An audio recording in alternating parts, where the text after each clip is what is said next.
আসসালামু আলাইকুম ওয়া রাহমাতুল্লাহি ওয়া বারাকাতুহু। আসুন সম্মানিত বন্ধুরা, আজকে আমরা একটি চোরের জান্নাতি হওয়ার ঘটনা শুনব। আলহামদুলিল্লাহি রাব্বিল আলামিন, আসসালাতু ওয়াসসালামু আলা রাসূলিল কারীম। আলহামদুলিল্লাহ, সেই মহান আল্লাহ পাকের যাবতীয় প্রশংসা, যিনি আমাদেরকে এখন পর্যন্ত হায়াতে রেখেছেন এবং ভালো ভালো কাজগুলো করার তৌফিক ইনায়েত করেছেন। এবং দরুদ পড়ছি তাজেদারে মদিনা সরওয়ারে দু আলম নবী করিম সাল্লাল্লাহু আলাইহি সাল্লামের প্রতি জানাই দরুদ। সবাই পড়ি সাল্লাল্লাহু আলাইহি সাল্লাম। ফের হাজির উপস্থিতি, আজকে আমরা শুনবো একজন ব্যক্তির কথা যার অভ্যাস ছিল চুরি করা, যিনি পেশায় ছিলেন একজন চোর। আরব দেশের একজন মানুষ, তিনি সন্ধ্যার পরেই বের হয়ে যেতেন চুরি করার উদ্দেশ্যে এবং বিভিন্ন জায়গায় তিনি চুরি করে মানুষের ক্ষতি করতেন, তার জীবিকা নির্বাহ করতেন। তিনি একদিন শুনতে পেলেন রাসূল পাক সাল্লাল্লাহু আলাইহি সাল্লামের কাছে অনেকেই গিয়ে হাতে হাত রেখে বায়াত হয়ে কালেমা পড়ে মুসলমান হয়ে যাচ্ছে। তার খুব আগ্রহ হলো, তিনি গেলেন এবং রাসূল পাক সাল্লাল্লাহু আলাইহি সাল্লামকে দেখে তিনি মুগ্ধ হয়ে গেলেন।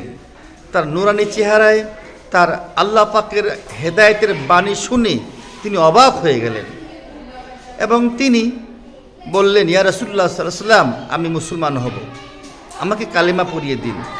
তিনি পড়লেন, লা ইলাহা ইল্লাল্লাহু মুহাম্মাদুর রাসূলুল্লাহ সাল্লাল্লাহু আলাইহি সাল্লাম। তিনি বললেন, ইয়া রাসূলুল্লাহ সাল্লাল্লাহু আলাইহি সাল্লাম, আমাকে একটি আমল শিখিয়ে দিন। তিনি বললেন, যখন নামাজের ওয়াক্ত হবে তুমি আজান দিয়ে নামাজ পড়বে, যেখানেই থাকো আল্লাহ পাকে ভয় করবে। তুমি নামাজের ওয়াক্ত হলে আজান শুনলেই তুমিও আজান দিয়ে নামাজ পড়বে। তো বেচারা একদিন হঠাৎ করে তার চুরির ইচ্ছা হলো, সে চুরি করতে গেল। সেই বাড়ির মালসামানা চুরি করে বাসার ছাদে রাখলো। তখন চারদিকে ইতিমধ্যে ভোর হয়ে গেছে, ফর্সা হয়ে গেছে, চারদিকে আজান পড়া শুরু হয়ে গেল। সেই ব্যক্তিটিও ছাদের উপরেই আজান দিলেন, আজান দিয়ে নামাজ পড়ার ইচ্ছা প্রকাশ করলেন। তো বাড়ির লোকজন ছাদের উপরে আজান দেওয়া শুনে অবাক হয়ে গেল। তারা দেখলো এক চোর সমস্ত মালসামানা এনে জড়ো করে সেখানে আজান দিয়ে নামাজ পড়ার জন্য প্রস্তুত হচ্ছে। তখন তারা বলেন, কি ব্যাপার ভাই, আপনি একজন ভালো মানুষ, নামাজও পড়ছেন, আবার চুরি করলেন? তিনি বললেন, আসলে আমি খুব গরিব মানুষ ভাই, বেচারা আমি খুব গরিব, তো আমি অভাবে মানুষ, তাই চুরি করতে এসেছি।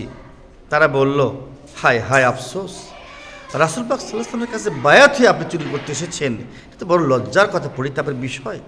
আপনি জাহান্নামকে ভয় করুন, আল্লাহর শাস্তিকে ভয় করুন। লোকটা আল্লাহর শাস্তির কথা শুনে কেঁদে ফেললো, হাউমাউ করে কাঁদতে লাগলো আর বলল, ইয়া রাসূলুল্লাহ, হাবিবাল্লাহ, আমি আপনার হাতে বায়াত হয়ে কত বড় ভুল করেছি। তিনি ছুটে গেলেন রাসূলের কাছে এবং তওবা করলেন, রাসূলের হাতে হাত রেখে ওয়াদা করলেন আর জীবনেও তিনি চুরি করবেন না। নতুন জীবন ফিরে পেলেন এবং তওবা করে সারা জীবন আল্লাহ পাকের পথে, দ্বীন ইসলামের জীবন বিধান মেনে চলে তিনি জীবনটা অতিবাহিত করলেন।